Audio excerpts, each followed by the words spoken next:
Hi, I'm Jim Pence, and welcome to another episode of Drawing with Chalk. Over the last couple of weeks, we have learned how to draw clouds, and we've learned how to draw mountains.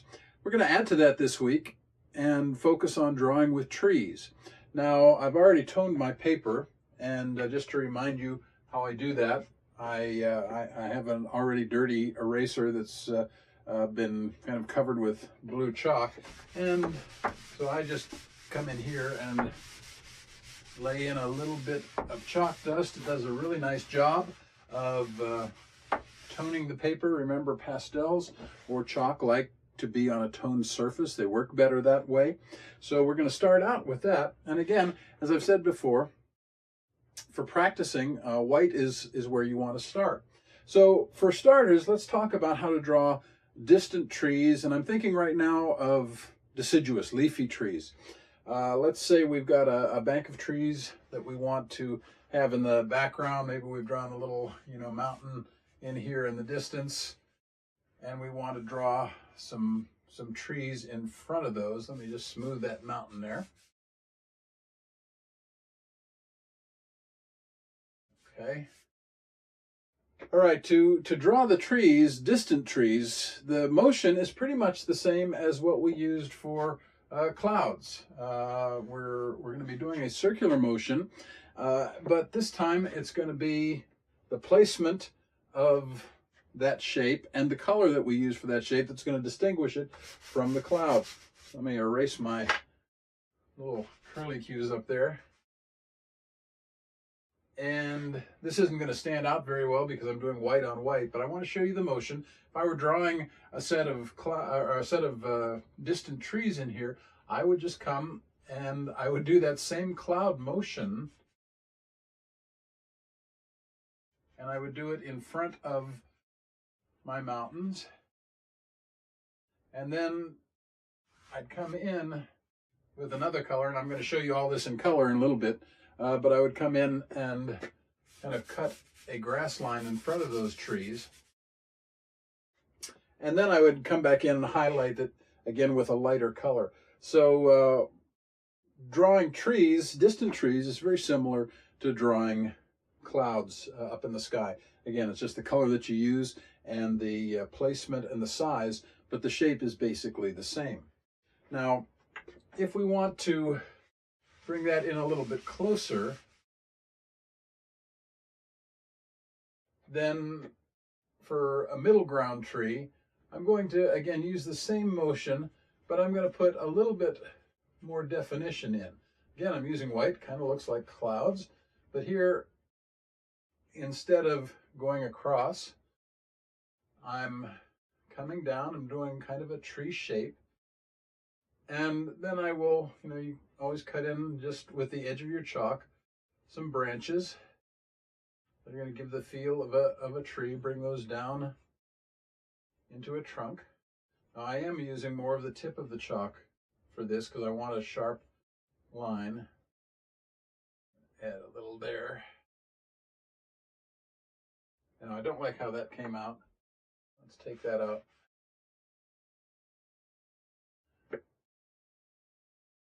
And come down a little bit more like this.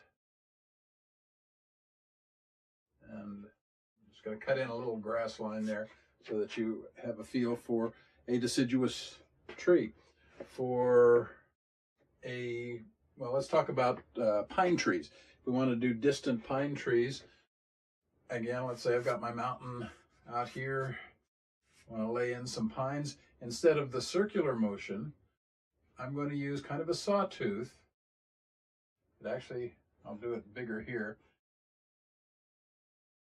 Kind of an up and down sawtooth motion, and that's going to go in front of my mountain. Now, right now, it just kind of looks spiky. So what I will do, I'll do it on the bigger one here. I will come in and on a few of them, a few of the taller ones, I'll just do sort of a back and forth sideways motion to give more of a feel of trees or of pine trees. Because all you have to do is to suggest what that tree is supposed to be, and the person who's viewing it is going to figure out, oh, okay, those are pine trees in the distance. And sometimes you're going to mix both kinds. You know, you may have some distant pine trees, but then throw in some deciduous because it's rarely all one or the other. So that's in essence, you know, how we're going to do trees. You want to do a close-up pine tree.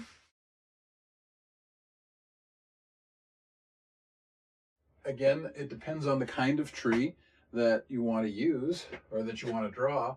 But if I'm doing a close-up one, I'm going to, again, use kind of a sawtooth motion, but it's going to go back and forth, and the shape of the tree is going to get bigger, you know, as I go to the bottom. So that's how I would often do a pine tree. And, you know, I might draw a little line there first just to give me an idea of where I'm going to go. But it's just a side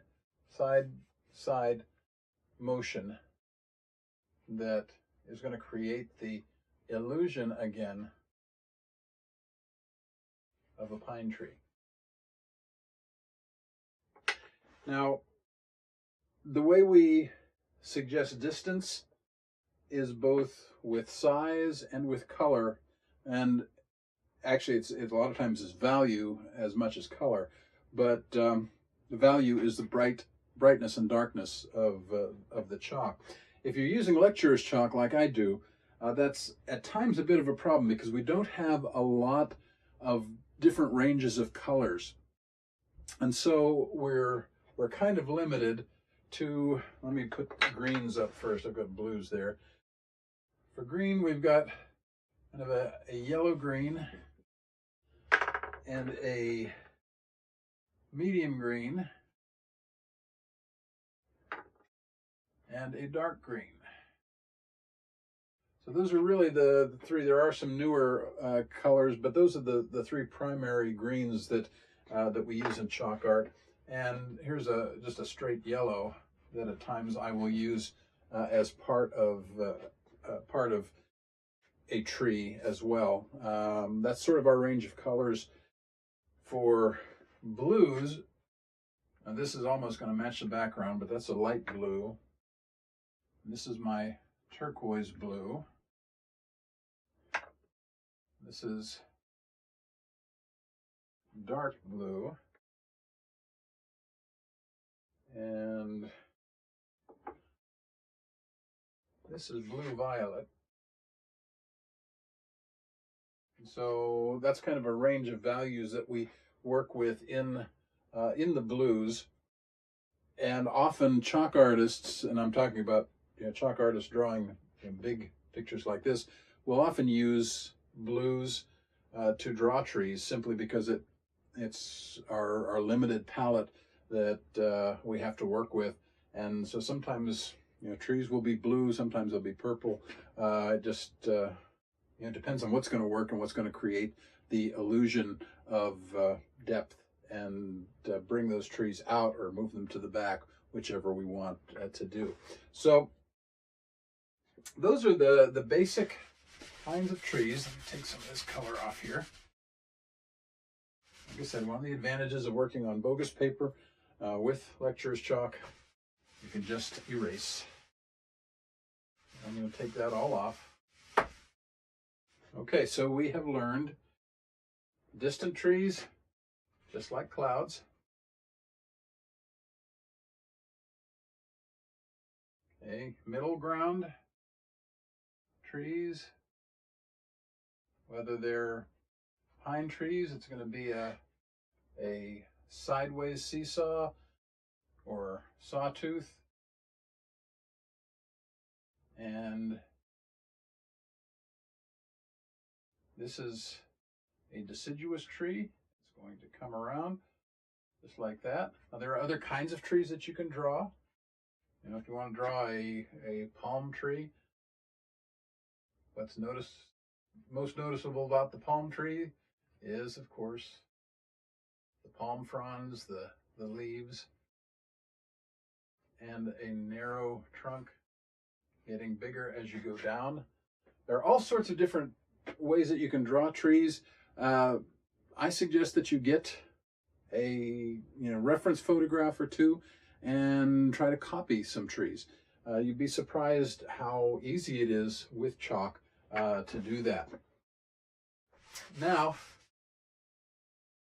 I'm going to get set up and we're going to do a picture that is going to have all three elements that we've worked on over the last few weeks. We're going to have some nice clouds, going to have some mountains, and throw some trees in there, and we'll see what we come up with. So I'll be back in just a minute. Hey, do you like to draw, and are you interested in art? Well, I'd like to suggest something to you. I'm glad you're watching my podcast on drawing with chalk. Maybe you like to work with oils, maybe you like to work with acrylics, some other kind of medium. One thing I always used to tell my art students or their parents is that it doesn't really matter what you're using. If you're using chalk or pencil or charcoal or oils or acrylics or whatever, it's all drawing. And if you don't know how to draw and you don't know the basic elements of art, then you're going to be at a disadvantage no matter what medium you try to work with. And so I always encourage my students, learn how to draw before you do anything else. That doesn't mean you can't work with other mediums, but learn how to draw first. Well, how do you do that? Well, I recommend very highly this product by See the Light. It's 9 DVDs, it's called Art Class. It's 9 DVDs, 36 lessons. There are 4 lessons on every DVD, and this is a comprehensive course in how to draw. It's going to take you from the very basics of drawing a line. It's going to take you through all 7 elements of art. It's going to teach you line, shape, form, texture, space, value, and color. You're going to learn how to compose a picture.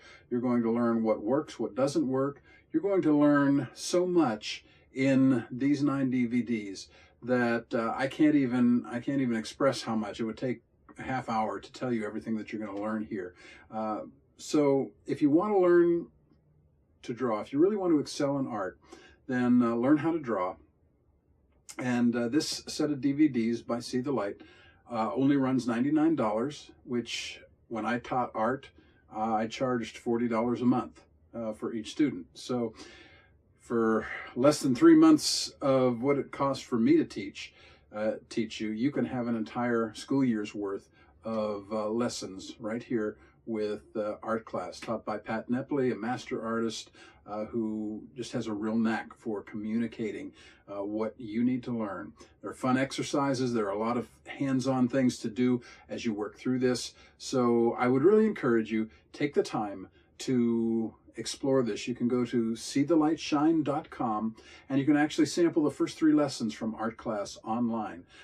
So you can do that free. You can test it out. You can see just how much you learn in just a very short time. So I hope you will check this out. Well, it's time to get back to drawing. So let's see what our project is going to be for today. My surface is now prepared. You notice it's kind of a dark green, and that's just because I've done a little practice work on it and I've erased it a few times. So the more you do it, the darker the surface is going to get. But that's okay. It's good to have, again, a toned surface to work on. And this is still just an improv. It's not a finished picture. So I really don't mind that the background is dark. I do have some loose dust on there, so I'm going to go ahead and smooth it out just a bit.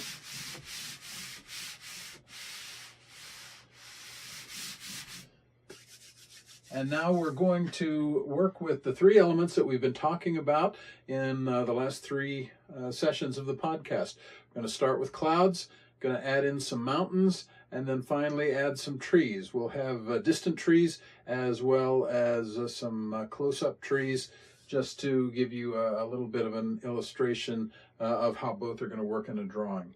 Again, this is not a planned drawing. This is just improv. So let's have some fun. I'm going to start with my light blue. I'm going to do again, my double upside down V's.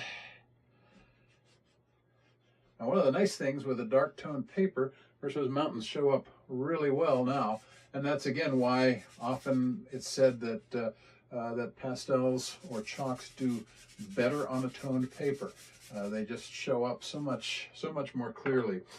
All right, I've got my shapes in. I'm going to take a little bit of light peach, and I'm going to come right in here and just hit the side of the mountains. Again, this isn't snow. This is just a little light radiating off, okay? And just throw a little in there just to add a little visual interest. Now let's do our second mountain range. It's going to be an intermediate mountain range. I'm going to use turquoise for that. And I'm going to make it a little bit more, oh, stick broke, a little bit more rugged. Because up closer, you're going to see more detail. So we want to make these look a little bit sharper. Again, I'm using the side of the chalk, and as much as possible, I try to find a sharp edge to work with. It doesn't always work. This is a soft piece, and it's really getting almost too round right now, but that's okay. Okay, so I have added in these. I'm going to come through again, blend them down, soften that edge out. And I want to keep a nice sharp edge on the mountain peaks. And then let's add white this time for the highlights. And here you can again add a little bit more detail because we're up closer. Okay, just using the side of the chalk, laying it on top of this. Now again, this will work with regular pastels. If you don't have lecturer's chalk, the one thing I like about lecturer's chalk is it's softer. It's almost got a buttery feel to it, and it's almost closer to painting than anything you're going to find, even with pastels. So, you know, but this will work with pastels. Going to keep kind of a sharp peak there. Just add a little bit more in. And now I'm going to take kind of a yellow-green. It's kind of dirty on the sides, and I'm going to just lay in some lines. This is going to be sort of again, suggest a little bit of distant pasture land there.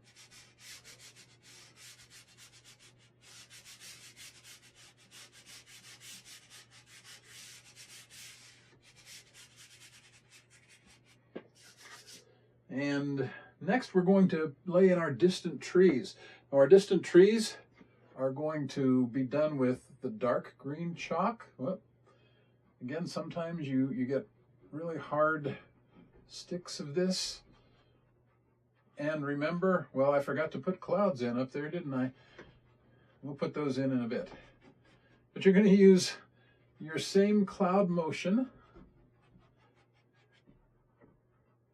that the same motion that you use for drawing clouds, just kind of a circular, poofy motion. I don't know if poofy is truly an artistic term, but I'm going to use it. All right, I'm going to bring this down a little further. And I'm going to gently blend. I want to kind of try to preserve the outside edges here. Again, with clouds, a lot of times I will soften it all, but I like the feel of some light shining through at the top of some of these trees. So I'm going to come here and just do that. Now remember, I said when we lay these in, what really helps to turn them into trees is when I come back with, again, my yellow green, and I'm just going to draw a line in here, a line in here,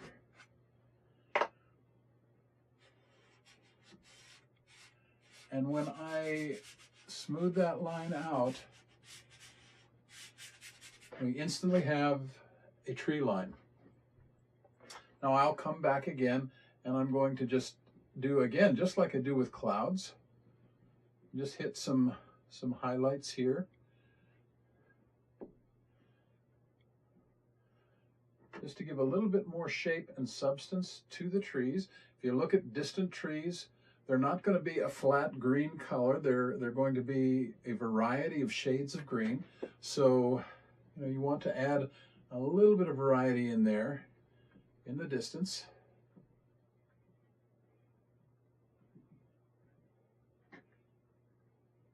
And I'll even use a little bit of a light brown color and just throw in a few tree trunks just to give you the feel for that.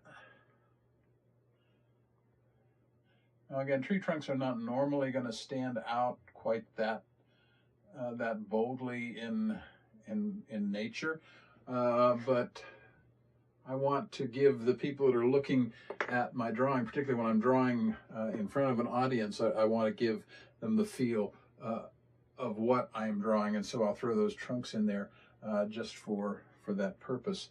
Now,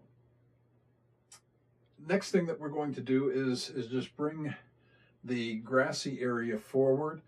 I'm going to, you notice I've kind of got a crosshatch here, and I'm going to do that again.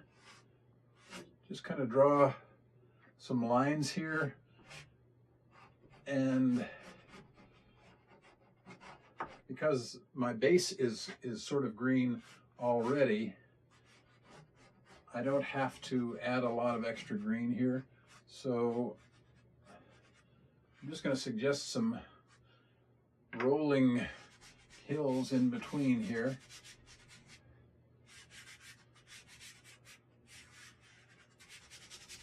Soften this down again. Come in with a lighter green just to give a little bit more substance.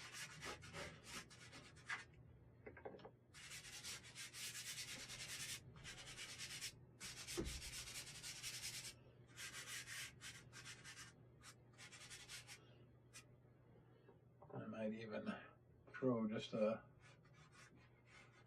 little bit of green highlight right there just to give a bit more definition for that hill.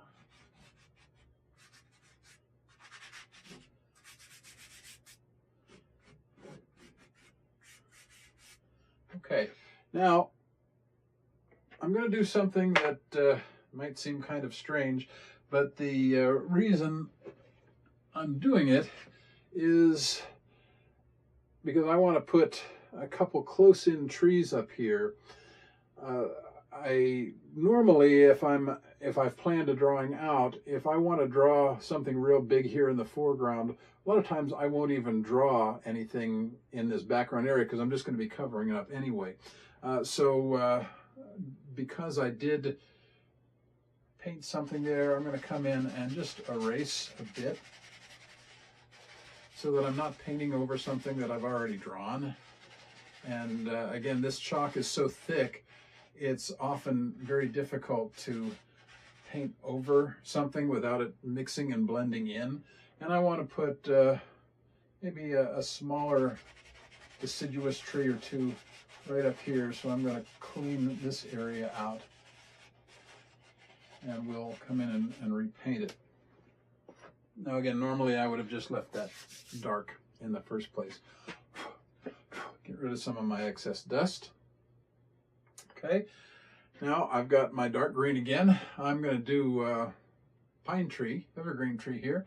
I'm going to start just, I usually put my tree top in just kind of a line, and then again it's sort of a back and forth sawtooth motion where I'm just basically doing a reverse, or I'm doing basically a big triangle, not really a reverse anything, but I just keep bringing it down sideways and making the branches bigger as I get toward the bottom. I'm going to throw another one in here just to give a little extra, maybe even one here. Now they're kind of blending in, obviously, with the chalk in the back, and we'll fix that here in just a second. So I've got my 3 pine trees. I'm going to blend that blue in the back of the mountain just a little bit.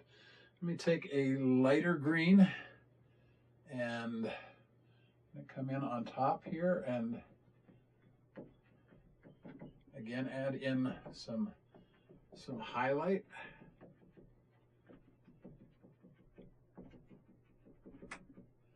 And also just a little bit in the back here. This is the one that I've kind of got hidden. It's blended in. I've got a little yellow here. I'm going to add a little yellow, not too much. Just enough to, again, give us a little bit of highlight and substance.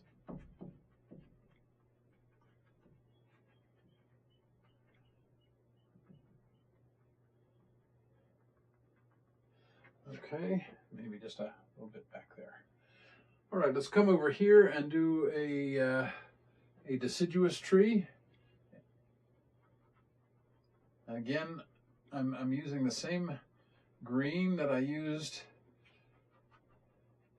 in the far background. That's why often if you see a chalk artist working, a lot of times we'll use a dark blue or a black. In fact, why don't I do that? I've got some blue violet here. I'm going to separate, this tree from the other.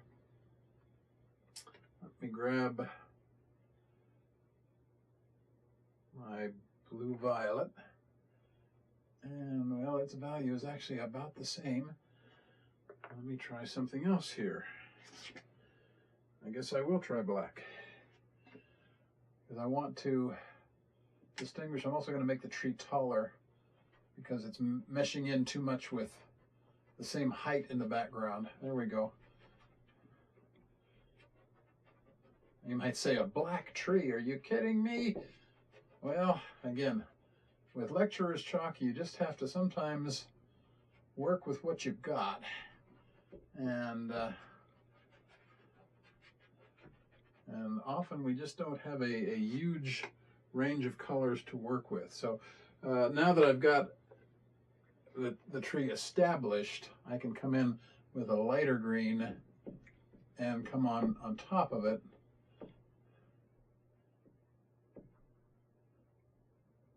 And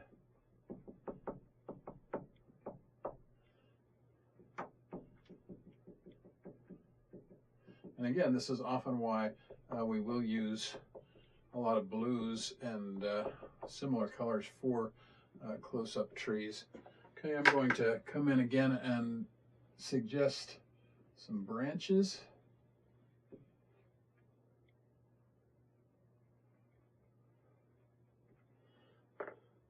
Come down here. Let's cut in a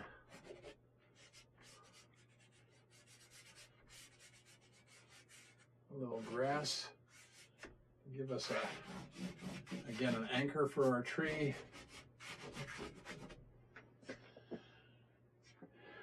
Maybe just a little lighter green here.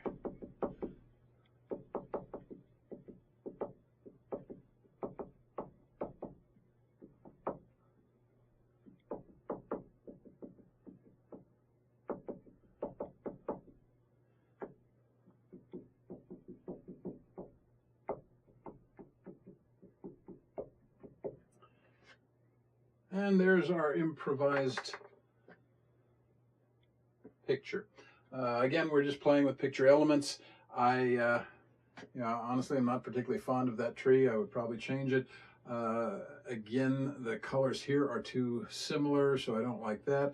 There are a lot of things I would change on this, but mostly I was wanting to show you just how to easily and quickly do trees of various kinds and put our elements together. I didn't put any clouds up there, but I don't think I'm going to.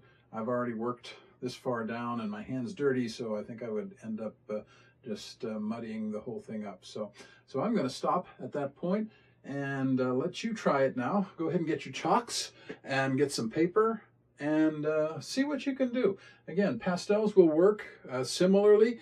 They don't get as thick and they're not quite as soft and buttery as this kind of chalk is, so you might find a little bit more challenge in some of the blending, but I think you'll find that they still work fairly well. Well, it's been fun, and I'll be looking forward to next week when we're going to work on water. Until then, keep drawing, get your hands dirty, and have fun. We'll see you next week.